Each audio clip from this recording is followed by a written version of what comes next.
Dear friends, ನಿಮ್ಮೆಲ್ಲರಿಗೂ ನಮ್ಮ YouTube channel the classic ಕಾರ್ನರ್ಗೆ ಸ್ವಾಗತ. ಈಗ ನಾನು ಒಂದು ಮಹತ್ವದ ವಿಷಯದ ಬಗ್ಗೆ ಮಾತನಾಡುತ್ತೇನೆ. ವಿಷಯ ಯುದ್ಧದಿಂದ ಶಾಂತಿಗೆ. ಸಾಹಿತ್ಯ ಮಾನವ ಹೃದಯವನ್ನು ಹೇಗೆ ಬದಲಿಸುತ್ತದೆ ಎಂಬುದರ ಬಗ್ಗೆ. ಒಂದು ಕ್ಷಣ ಕಣ್ಣು ಮುಚ್ಚಿ. ಬಾಂಬ್ ಸದ್ದುಗಳು, ಅಳುವ ಧ್ವನಿಗಳು, ಒಡೆದ ಮನೆಗಳು, ಮನಗಳು, ಮೌನ ಕಣ್ಣೀರು, ಇದು ಯುದ್ಧದ ಮುಖ.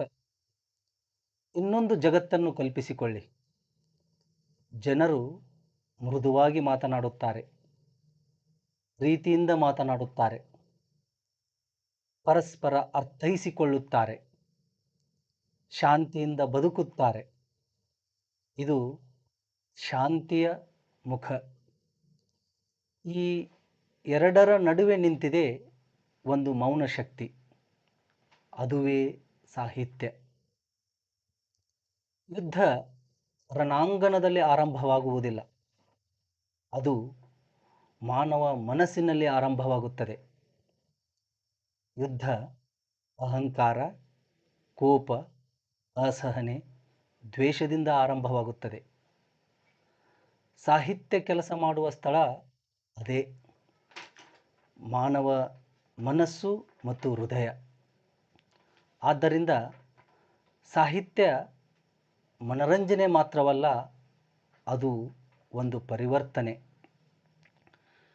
ನಾವು ಕಥೆಗಳನ್ನು ಓದಿದಾಗ ಇನ್ನೊಬ್ಬರ ಜೀವನದಲ್ಲಿ ಪ್ರವೇಶಿಸುತ್ತೇವೆ. ಒಬ್ಬ ಬಡ ರೈತ, ಒಬ್ಬ ದುಃಖಿತ ತಾಯಿ, ಒಬ್ಬ ನೋವು ಅನುಭವಿಸುವ ಸೈನಿಕ, ಅವರ ನೋವನ್ನು ನಾವು ಅನುಭವಿಸುತ್ತೇವೆ. ಆಗ ನಮ್ಮೊಳಗೆ ಒಂದು ಬದಲಾವಣೆ ಆರಂಭವಾಗುತ್ತದೆ. ಅರ್ಥೈಸುವಿಕೆ ಬೆಳೆಯುತ್ತದೆ, ಪ್ರೀತಿ ಹುಟ್ಟುತ್ತದೆ, ದ್ವೇಷ ಕಡಿಮೆಯಾಗುತ್ತದೆ. ಈ ಸಂದರ್ಭದಲ್ಲಿ ನಾವು ಒಂದು ಪ್ರಭಾವಶಾಲಿ ಕವನವನ್ನು ನೆನಪಿಸಿಕೊಳ್ಳೋಣ. ಕವನದ ಹೆಸರು ಸ್ಟ್ರೇಂಜ್ ಮೀಟಿಂಗ್. ಇದನ್ನು ರಚಿಸಿದವರು ಇಂಗ್ಲಿಷ್ ಭಾಷೆಯ ಮಹತ್ವದ ಕವಿ ವಿಲ್ಫ್ರೆಡ್ ಓವೆನ್. ಈ ಪದ್ಯದಲ್ಲಿ ಒಂದು ಗಾಢವಾದ ಭಾವನೆ ಇದೆ. ಒಬ್ಬ ಸೈನಿಕ ಯುದ್ಧದಲ್ಲಿ ಸಾಯುತ್ತಾನೆ. ಅವನು ಒಂದು ವಿಚಿತ್ರ ಸ್ಥಳಕ್ಕೆ ಹೋಗುತ್ತಾನೆ. ಅಲ್ಲಿ ಮತ್ತೊಬ್ಬ ಸೈನಿಕನನ್ನು ಭೇಟಿ ಮಾಡುತ್ತಾನೆ. ನಂತರ ಅವನು ಅರಿಯುತ್ತಾನೆ, ಅವನು ಎದುರಿಸುತ್ತಿರುವವನು ತಾನು ಕೊಂದ ಶತ್ರುವೇ. ಆದರೆ ಇಲ್ಲಿ ಕೋಪವಿಲ್ಲ, ಪ್ರತೀಕಾರವಿಲ್ಲ, ದ್ವೇಷವಿಲ್ಲ, ಇದೇ ಅರ್ಥೈಸುವಿಕೆ. ಶತ್ರು ಹೇಳುತ್ತಾನೆ, ನಾವು ಇಬ್ಬರೂ ಯುದ್ಧದ ಬಲಿಪಶುಗಳು.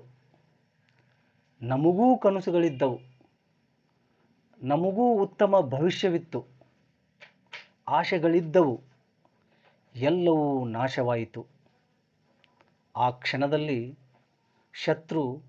ಶತ್ರುವಾಗಿರೋದಿಲ್ಲ, ಅವನೂ ಸಹ ಮಾನವನೇ. ಇದೇ ಸಾಹಿತ್ಯದ ಶಕ್ತಿ. ಯುದ್ಧದಲ್ಲಿ ಅವರು ಶತ್ರುಗಳು, ಆದರೆ ಸಾಹಿತ್ಯದಲ್ಲಿ ಅವರು ಮಾನವರು. ಯುದ್ಧ ವಿಭಜಿಸುತ್ತದೆ, ಸಾಹಿತ್ಯ ಒಂದಾಗಿಸುತ್ತದೆ.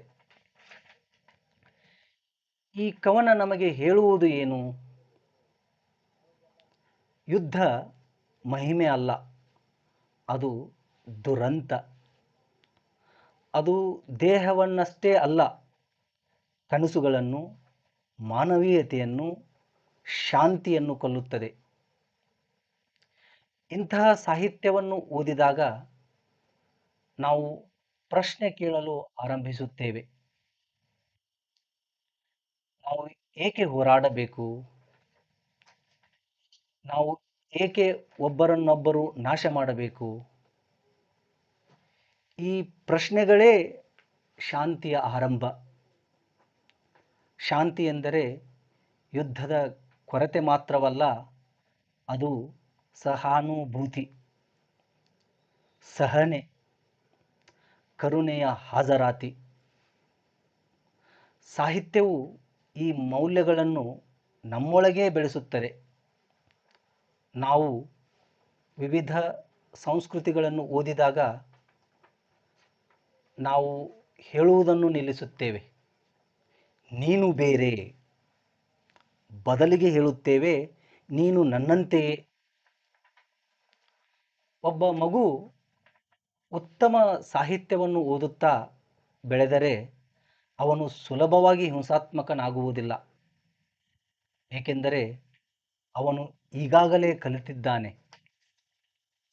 ನೋವು ಹೇಗಿರುತ್ತದೆ, ದಯ ಎಷ್ಟು ಮುಖ್ಯ, ಶಾಂತಿ ಎಷ್ಟು ಅಮೂಲ್ಯ,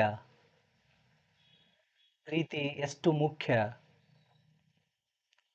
ಗುರುಗಳು, ಲೇಖಕರು, ಓದುಗರು, ನಾವು ಎಲ್ಲರೂ ಈ ಶಾಂತಿಯ ಪ್ರಯಾಣದ ಭಾಗ. ಗುರು ಕತೆ ಹೇಳಿದಾಗ ಅವರು ವ್ಯಕ್ತಿತ್ವವನ್ನು ನಿರ್ಮಿಸುತ್ತಾರೆ. ಲೇಖಕ ಸತ್ಯ ಬರೆಯುವಾಗ ಅವರು ಸಮಾಜವನ್ನು ಜಾಗೃತಗೊಳಿಸುತ್ತಾರೆ. ಓದುಗ ಆಲೋಚಿಸಿದಾಗ ಅವರು ಮಾನವನಾಗಿ ಬೆಳೆಯುತ್ತಾರೆ. ಇಂದಿನ ವೇಗದ ಜಗತ್ತಿನಲ್ಲಿ ನಾವು ಓಡುತ್ತಿದ್ದೇವೆ, ಆದರೆ ಸಾಹಿತ್ಯ ನಮ್ಮನ್ನು ನಿಲ್ಲಿಸುತ್ತದೆ. ಆಲೋಚಿಸಲು, ಅನುಭವಿಸಲು, ಅರ್ಥೈಸಲು ಪ್ರೇರೇಪಿಸುತ್ತದೆ. ಆ ನಿಶ್ಶಬ್ದ ಕ್ಷಣದಲ್ಲಿ ಶಾಂತಿ ಹುಟ್ಟುತ್ತದೆ.